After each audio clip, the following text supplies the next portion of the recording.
समय कम बचा है, एग्जाम भी सर पर है। इतने कम समय में कैसे तैयारी होगी, अच्छे मार्क्स कैसे आएंगे। जैसे जैसे समय गुजरता जा रहा है टेंशन बढ़ती जा रही है। कहीं आपके मन में भी तो ये सारी बातें नहीं आ रही, कहीं आपको भी तो ये नहीं लगने लगा कि अब बहुत देर हो चुकी है। देर नहीं हुई है दोस्त, हाँ एक गलती जरूर हुई है कि तुमने अपना समय पहले सही से इस्तेमाल नहीं किया। लेकिन अभी भी इस गलती को सुधारा जा सकता है, क्योंकि दुनिया में हर चीज दो बार होती है, एक बार हमारे दिमाग में और दूसरी बार हकीकत में। तो सबसे पहले तो ये बात अपने दिमाग से निकाल दो कि अब कुछ नहीं हो सकता, अब बहुत देर हो चुकी है। जितना भी समय बचा है उसको ये सोचने में तो बिल्कुल मत गंवाओ कि काश मैंने पहले पढ़ लिया होता। जो हो गया वो हो गया, उसे भूल जाओ और खुद से ये वादा करो कि आगे फिर कभी ये गलती मत दोहराना। बंद कर दो रोना और बंद कर दो पछताना। अब जितना भी समय बचा है उसका दिल से नहीं बल्कि दिमाग से इस्तेमाल करो। सब कुछ पढ़ने की बजाय केवल इम्पोर्टेंट टॉपिक पहले पढ़ो। पिछले साल के पुराने पेपर पर रिसर्च करो, नोट करो कि क्या पढ़ना जरूरी है और क्या पढ़ना जरूरी नहीं है, और सिलेबस वाइज उन पेपर्स को सॉल्व करो। दूसरों को देखकर अपने टारगेट सेट मत करो, ना ही इस बात पर ध्यान दो कि किसने कितना पढ़ लिया। आपको बस एक बात क्लियर होनी चाहिए कि आपको कितना पढ़ना था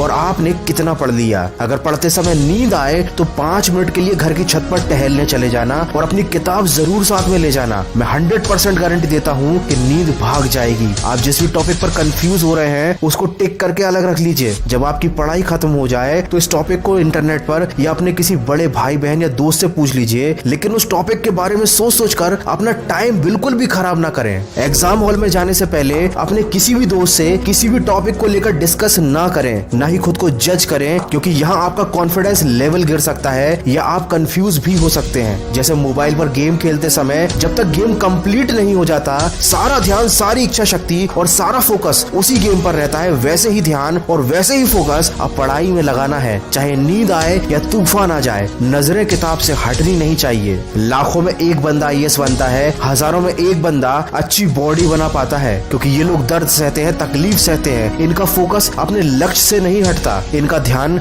आने वाले रिजल्ट पर रहता है, और तुम्हारा ध्यान भी आने वाले रिजल्ट पर ही होना चाहिए। कोयला भी हीरा बनने के लिए लाखों साल तक कई टन का दबाव झेलता है। कितनों की तकदीर बदलनी है, तुम्हें कितनों को रास्ते पर लाना है। अपने हाथ की लकीरें मत देखो, तुम्हें इनसे भी आगे जाना है। दोस्तों चीज उतनी मुश्किल होती नहीं जितना हम उसे सोच कर बना देते हैं। तो सोचना बंद करो, पछताना बंद करो। किसने कहा कि दुनिया में करिश्मे नहीं होते? तुम एक बार जी जान से कोशिश तो करो। दोस्तों सिलेबस वाइज पुराने पेपर से इंपॉर्टेंट टॉपिक्स को सिस्टमैटिक तरीके से सिलेक्ट करना बहुत जरूरी है, ताकि आपको पता हो कि क्या और कितना पढ़ना है। इसकी पूरी प्रोसेस मैंने अपने ऑडियो में बताई है। डिस्क्रिप्शन में दी गई लिंक से जाकर आप उस ऑडियो को सुनिए, ताकि आपको कम समय में अच्छे मार्क्स लाने का मटेरियल मिल सके। तो दोस्तों माना कि समय कम बचा है, लेकिन अब भी अपने एक एक सेकंड का बिल्कुल सही इस्तेमाल कीजिए और परीक्षा में ऐसा रिजल्ट लाकर दिखाइए कि सारी दुनिया देखती रह जाए। मैं मिलूंगा आपसे अगली वीडियो में जो आपके जीवन में सकारात्मक ऊर्जा को भर दे और आपको दिखाए एक सही दिशा।